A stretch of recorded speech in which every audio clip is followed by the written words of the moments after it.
সাম্প্রতিক সময়ে আমরা খেয়াল করছি জাতীয় পার্টি নিষিদ্ধ করতে হবে এই ধরনের একটা আওয়াজ তোলা হচ্ছে, বিশেষত এনসিপির পক্ষ থেকে। আমি বিশ্বাস করি আওয়ামী লীগের নিষিদ্ধকরণের জন্য যে ধরনের কর্মসূচি দেওয়া হয়েছিল সেই একই ধরনের কর্মসূচি যদি আবারও দেওয়া হয় জাতীয় পার্টি নিষিদ্ধকরণের কারণে বা উদ্দেশ্যে, সেখানে আগের বার যেমন জামায়াত ইনফর্মালি ছিল, এখানেও জামায়াত থাকবে। সে কারণে আমি মনে করি জামায়াতও আসলে জাতীয় পার্টি নিষিদ্ধ করার যে চেষ্টা বা চিন্তা তার সাথে খুব অ্যাক্টিভলি থাকবে এবং বরাবরের মতো আগের বারও যেমন আওয়ামী লীগ নিষিদ্ধ করার ক্ষেত্রে কিছু ইসলামী সংগঠন, সেটা রাজনৈতিক দল এবং অনেক ক্ষেত্রে অরাজনৈতিক ইসলামী সংগঠন, তারাও একত্র হয়েছিলেন, তারাও হতে পারেন।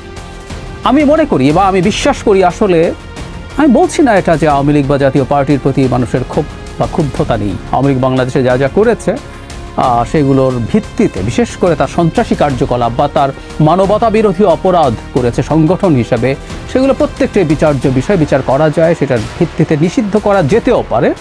যদিও কেউ কেউ জার্মানিতে নাৎসি পার্টি নিষিদ্ধ হওয়ার সাথে তুলনা করেন, এই তুলনাটা একেবারেই ভুল। ফ্যাসিবাদী দল হলেই নিষিদ্ধ করা যাবে, নিষিদ্ধ হয়ে যাবে, নট নেসেসারিলি। এটা আরেক আলোচনা, আরেক ডিবেট, সেটা আরেকদিন করব। কিন্তু যে কথাটা বলতে চাইছি সেটা হলো আওয়ামী লীগ এবং জাতীয় পার্টিকেও নিষিদ্ধ করার ক্ষেত্রে একটা রাজনৈতিক হিসাব নিকেশ কাজ করছে বলে আমি মনে করি, এবং সেই ভিত্তিতেই মনে করি জাতীয় পার্টিকেও নিষিদ্ধ করার জন্য একটা চূড়ান্ত মুভমেন্ট শুরু হবে, যেটা খানিকটা জনাব জি এম কাদেরের বাড়িতে হামলা দিয়ে শুরু হয়েছে। এর আগেও আমাদের নিশ্চয়ই মনে আছে ঢাকায় তাদের কেন্দ্রীয় কার্যালয়ে হামলা হয়েছিল। আমি আবারও বলছি জাতীয় পার্টির প্রতি ক্ষুব্ধতা থাকার কারণ আছে মানুষের, কারণ এটা ট্রু, সেটা যে প্রেক্ষাপটেই হোক, যেভাবেই হোক না কেন, জাতীয় পার্টি 14, 18, 24 এই যে নির্বাচনগুলো শেখ হাসিনা করতে পারলেন, আমরা যদি এভাবে চিন্তা করি, যদি জাতীয় পার্টি না থাকতো, বিএনপি জামায়াতের মতো দলগুলো না থাকার পরও এইটুকুও তাকে একটা লাইফলাইন দিয়েছে। এবং এটা যে লাইফলাইনের প্রশ্ন তার প্রমাণ হলো 2014 সালে ভারতের পররাষ্ট্র সচিব সুজাতা সিং বাংলাদেশে আসেন এবং এরশাদকে চাপ দিয়েছিলেন। আমাদের এই ঘটনাগুলো নিশ্চয়ই মনে আছে। সো জাতীয় পার্টি নির্বাচনে যাওয়া খানিকটা, যদিও মানে প্রধান বিরোধী দল না গেলে নির্বাচন ক্রেডিবল হয় না, কিন্তু খানিকটা হলেও ক্রেডিবিলিটি দেওয়ার চেষ্টা হয়েছে জাতীয় পার্টির মাধ্যমে। খুব থাকতে পারে, কিন্তু হিসেবটাও একটা খুব গূঢ় হিসেব আছে বলে আমি মনে করি। আমরা খেয়াল করছি নির্বাচন নিয়ে, নির্বাচনের ডেট নিয়ে এক ধরনের সংঘাতময় পরিস্থিতি তৈরি হয়েছে বিএনপির সাথে, মূলত এনসিপি খুব প্রকাশ্যে তারা নানান কিছু বলেন যে আমরা ডেট নিয়ে আমাদের সমস্যা নাই, আমরা নির্বাচন চাই না, তা না। তারা যদি কিন্তু দিয়ে যেভাবে বলেন তাই আবার বলার চেষ্টা করছেন। কিন্তু আমি ব্যক্তিগতভাবে মনে করি ডিসেম্বরে কোনোভাবেই নির্বাচন চান না তারা, পারলে এটা জুনে নিয়ে যাওয়া। আমি এভাবে বলতে প্রস্তুত আছি, তারা যদি সত্যিকার অর্থে শুধু পলিটিক্যাল কারণে তারা আরেকটু বেশি সময় পেলে আরেকটু গুছিয়ে উঠবেন, এই হিসেবের কারণে সময় বাড়াতে চান, I am fine with that. এরপর শেষে কোথায় দাঁড়াবে সেটা ভিন্ন আলোচনা। কিন্তু আমি এই সন্দেহ করি এনসিপি কিছু লোকজনের এই সরকারকে অনির্দিষ্ট সময় টেনে নিয়ে যাওয়া, সম্ভব হলে 5 বছর টেনে নিয়ে যাওয়া, সেই খেলার পার্ট বলে আমি মনে করি। সো এটাই আমার কাছে অ্যালার্মিং জায়গা। তারা যদি রাজনীতি করতো, তারা যদি নির্বাচনের কারণে এসব করতে, ওটা ভালো হতে পারতো।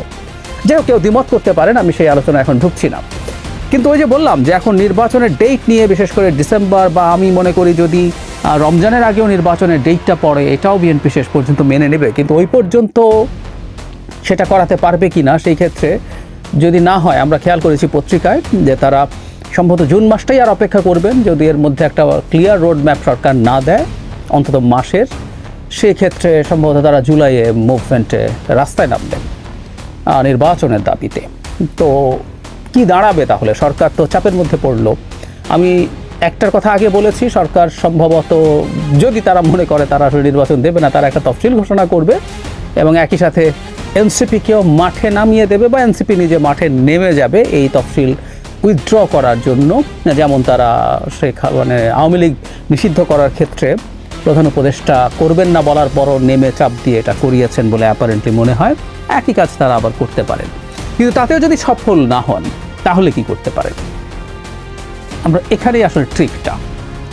এই মুহূর্তে আমাদের রাজনৈতিক পরিমণ্ডলে আওয়ামী লীগ নেই, আওয়ামী লীগ আর নির্বাচন করতে পারছে না। আওয়ামী লীগের লোকজন আইদার অন্য কোনো দলে যেতে হবে অথবা তাদেরকে স্বতন্ত্র হিসাবে ভোট করতে হবে। আরেকটা অপশন আছে, সেটা হচ্ছে যদি জাতীয় পার্টি থাকে, জাতীয় পার্টির হয়ে তারা নির্বাচন করতে পারবে। অনেকেই তার মার্কা নিয়ে নির্বাচন করবেন, এটাও সম্ভাবনা আছে। বা এখনও জাতীয় পার্টির খানিকটা শক্তি আছে। জাতীয় পার্টি একসময় যে জায়গায় ছিল, এমনকি সবচেয়ে খারাপ পরিস্থিতি আমরা যদি বলি সেটা হচ্ছে এরশাদ পতনের পর, সেই সময় জাতীয় পার্টি 30-এর বেশি সিট পেয়েছিল, এরশাদ নিজে 5টা সিটে জিতেছেন। সো কিছু কিছু পকেটে জাতীয় পার্টির যে অবস্থা ছিল সেটা তারা যদি জাস্ট তৃতীয় শ্রেণীর একটা সুবিধাবাদী লোকজনের গ্রুপে বা গ্যাংয়ে পরিণত না হতো, তাহলে এই পার্টিটা খানিকটা ফ্যাক্টর হিসেবে থেকে যেতে পারত। জাতীয় পার্টি এখন সেরকম কিছু না। তারপরও আমি ওই যে বলছি, ধরুন অন্তত এনসিপির চাইতে তো ফার বেটার জনগণের ভিত্তি তাদের কাছে আছে বলে আমার অন্তত প্রাথমিকভাবে মনে হয়, আগামী নির্বাচনের আগ পর্যন্ত যদি আমরা হিসাব করি। কিন্তু তার চাইতেও জরুরি কথা, জাতীয় পার্টিতে কিন্তু আওয়ামী লীগের লোকজন গিয়ে যদি নির্বাচন করে তার প্রতীক নিয়ে, তারা একটা গুরুত্বপূর্ণ পরিস্থিতি তৈরি করতে পারে। এখন আমরা খেয়াল করি, বিএনপি ডিসেম্বরের জন্য তীব্র চাপ তৈরি করলো এবং আন্দোলন করেও সেই পরিস্থিতি বা আন্দোলনটা জমাতে পারলো না। তখন কি হতে পারে এই জায়গাটা একটু খেয়াল করি, এখানেই মূল ট্রিক।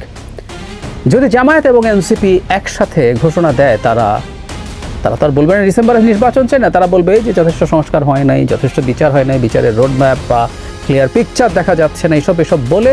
এছাড়াও জনাব নাহিদ ইসলাম তো আরও দুটো ঘটনা বলেছেন, প্রশাসন পুরো বিএনপির হাতে, এবং আরেকটা বলেছেন নির্বাচনের আগে যে ধরনের ফেভারেবল আইনশৃঙ্খলা পরিস্থিতি থাকা দরকার সেটা নেই বলে তিনি বিদেশি সংবাদ মাধ্যমকে জানিয়েছেন, রয়টার্স, এএফপিকে। এর সাথে নতুন যুক্ত হয়েছে নির্বাচন কমিশন পুনর্গঠন। আমরা এই আওয়াজটা কিন্তু তাদের দিক থেকে তোলা হয়েই গেছে, এমনকি আমি একদিন দেখিয়েছি জামায়াতও কিন্তু একই আলাপ তুলেছে। সুতরাং তারা একই লাইনে হাঁটবেন। তাদের মধ্যে অ্যাপারেন্টলি এখন ওই আওয়ামী লীগ নিষিদ্ধকরণের সময় গোলাম আজমের বাংলায় স্লোগান টোগান দেয়া নিয়ে একটু চাপানুতর হয়েছে, কিন্তু তারা বহু ক্ষেত্রে অ্যালাইন্ড। তো যেটা বলছিলাম, বিএনপির ওই মুভমেন্ট যদি হয় এবং তারা দুই দল যদি বলে আমরা নির্বাচনে অংশগ্রহণ করব না, এই কারণে বিএনপি বিপদে পড়ে যাবে। কারণ বিএনপি যখন যদি নির্বাচন হতেই হয়, মাঠে আওয়ামী লীগ নেই, এবং যদি জাতীয় পার্টিকে নিষিদ্ধ করা যায়, জাতীয় পার্টিও নেই, তাহলে অলমোস্ট একটা আনকন্টেস্টেড ইলেকশনে পরিণত হবে ওটা।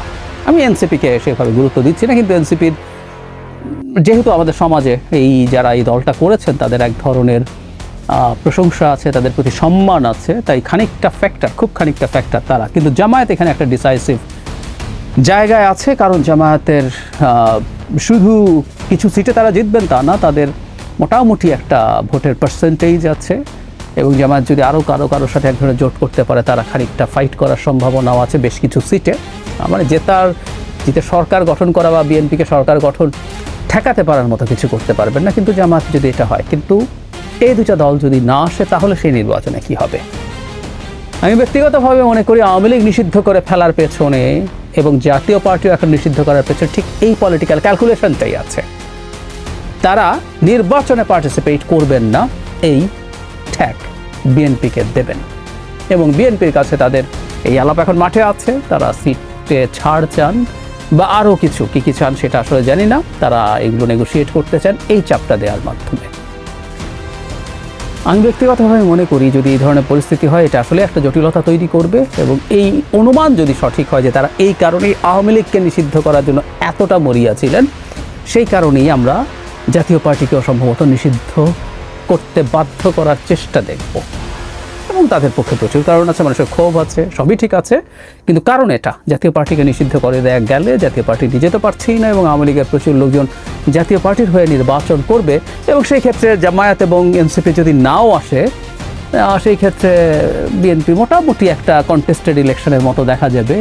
এটা বিএনপির ফর দ্য টাইমিং অ্যাটলিস্ট চলবে, এটাই হতে দিতে চাইবে না। ফলে জামায়াত অ্যাক্টিভলি এখন পর্যন্ত দেখিনি জাতীয় পার্টির ব্যাপারে কিছু বলছে, কিন্তু আমি নিশ্চিত করে বলতে পারি যদি এরকম একটা মুভমেন্ট হয়, আবারও যেন হাসনাত আবদুল্লাহ বা সার্জিস আলম তারা দলবল নিয়ে যমুনায় যান, শাহবাগকে ব্লক করে রাখেন, সেখানে জামায়াতের আগের বার যেমন খুবই গুরুত্বপূর্ণ নেতা দলবল নিয়ে গেছেন এবং উনি আনঅফিসিয়ালি গেছেন বলে বলেছেন, ওখানে প্রচুর শিবিরের নেতা, শিবিরের সাংগঠনিক যে গান সঙ্গীত সেগুলো সব হয়েছে। সো তারা থাকবেন কারণ এটা তাদের এই বার্গেইনিংটা এনশিওর করবে। সে কারণে আমি বলছি এই চেষ্টায় এনসিপি জামায়াত উভয়ই থাকবে, এটা বলা যেতে পারে, আওয়ামী লীগ যেমন ছিল। সো আমরা সামনে দেখি কি দাঁড়ায়, এবং সেটার উপরে আমাদের পলিটিক্যাল ভবিষ্যতের অনেক কিছুই